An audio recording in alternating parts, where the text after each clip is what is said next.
Hello and welcome to the channel you secretly love to hate. It is Friday the 7th of March, 2025 and today I'm feeling especially rebellious. You're here with British Stand, and yes, folks, it's another delightful day of political meltdown here in dear old Blighty. You might think you've seen it all, but trust me, you haven't seen anything yet. Today's scandal du jour revolves around none other than Reform UK's Rupert Lowe, who's found himself spectacularly thrown under the bus. Oh, how quickly the tides turn in Westminster when someone's feathers get ruffled. But let's be honest, if Rupert's annoyed Nigel Farage, he can't be all bad, can he? Now, as a dutiful opposition figure perched smugly on the opposite shore of mainstream twaddle, I reckon it's my civic duty to poke around in this mess with a sharp stick. Today is Friday the 7th of March, 2025, a date which, no doubt, Rupert Lowe will not soon forget. But let's crack on with this sorry tale, shall we? Part 1. The Stitch-Up. Rupert Lowe, a bloke who, until about 5 minutes ago, was one of Reform UK's darlings, suddenly finds himself without a whip and booted into political oblivion over claims that sound as believable as a sunny bank holiday weekend in Manchester. Suspended from his beloved party for allegedly bullying female staff, making derogatory remarks about women, disabilities, and even tossing threats of physical violence about like their party favors at a dodgy wedding. But hold your horses. Lowe's not having any of it.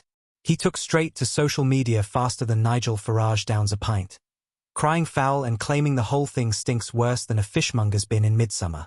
According to Rupert, not only is there zero credible evidence against him, but the independent investigator himself reportedly admitted this sorry excuse for a probe hasn't even started yet. Blimey. Talk about jumping the gun. Apparently, Rupert's biggest crime seems to have been daring to question Farage's glorious leadership. Oh, perish the thought. The golden boy Nigel can't possibly be criticized.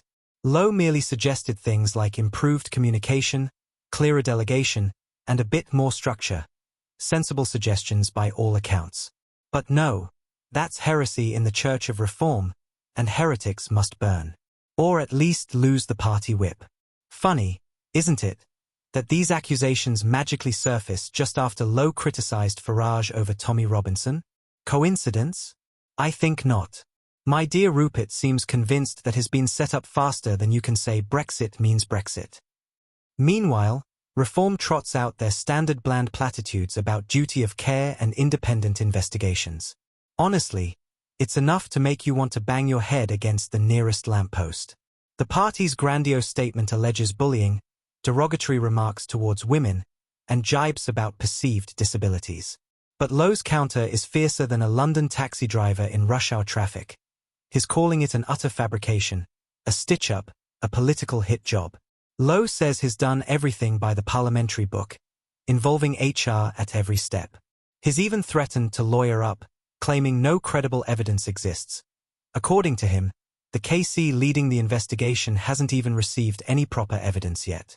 It's a classic British political scandal. Accusations first, evidence later, or in this case, never. Lowe's supporters, bless their cotton socks, have been quick off the mark to back their man. The comments sections are aflame with cries of stitch-up and conspiracy. It's a bit like watching a football match where the referee's on the payroll of the other side. You know the fix is in, but you're stuck watching the disaster unfold anyway. Part 2. The Fallout. Now, if you thought Lowe might quietly fade away into the shadows, you're clearly unfamiliar with the workings of British politics. Subtlety, dear viewers, is not our forte. No, Rupert's come out swinging like Tyson Fury after a pint or three, declaring openly that there is zero credible evidence against him. He even dropped a tasty little nugget about the independent KC, who apparently is utterly dismayed by how Reform UK is handling things. Apparently, the investigation hadn't even properly started, and here's the party publicly declaring him guilty as sin. What really catches my eye is the timing. Rupert calls it suspicious, and, you know what, I'm inclined to agree. Just the day after Lowe questioned Farage's leadership style and the party's inner workings, his suddenly facing suspension and whipped from Parliament faster than Boris Johnson can break a lockdown rule. Coincidence? Pull the other one. It's got bells on. Now, Lowe's not just whinging. He's dropping serious legal threats left, right, and center. He's even named the Reform Party itself as potential targets for libel action. His claim? He's been completely cooperative, yet Reform has refused to provide any substantial proof. It sounds to me like someone's been digging through the party dirt cupboard hoping something will stick. The timing is particularly convenient. Friday afternoon, just when everyone's heading down to the local for a cheeky pint, out comes the bad news. Classic political tactics. Drop the bad news when everyone's distracted by the prospect of their weekend pub crawl. Part 2. The fallout. Here's the thing though, folks. Whatever side of the fence you're on, this entire situation highlights one stark reality. Reform UK is teetering precariously on the edge of an internal war that might well derail any serious challenge against Labour. Rupert Lowe was arguably their strongest card. A voice loud enough to rattle cages and someone who wasn't afraid to speak out even against his own leader. The party's leadership, whether it's Farage or Yusuf pulling the strings, has made a colossal error in judgment here. They've picked a fight publicly and are airing dirty laundry more openly than a market stall flogging fake designer gear.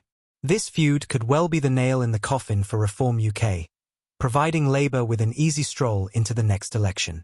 The opposition will be rubbing their hands together gleefully, while Reform squabbles like toddlers over toys. Frankly, if Rupert Lowe goes, Reform UK might as well pack up their tent and head home. He's one of their strongest, most capable MPs and widely respected across the board. Not a good look, Nigel. Not your finest hour, old son. Lowe's got enough support behind him to cause Reform a serious headache. He might even end up leading a rebellion that could split the party faster than you can say Brexit. Honestly, the whole thing is turning into a soap opera, and we're only at episode 1. Grab the popcorn, because this looks like it's going to run and run. British politics at its finest, folks.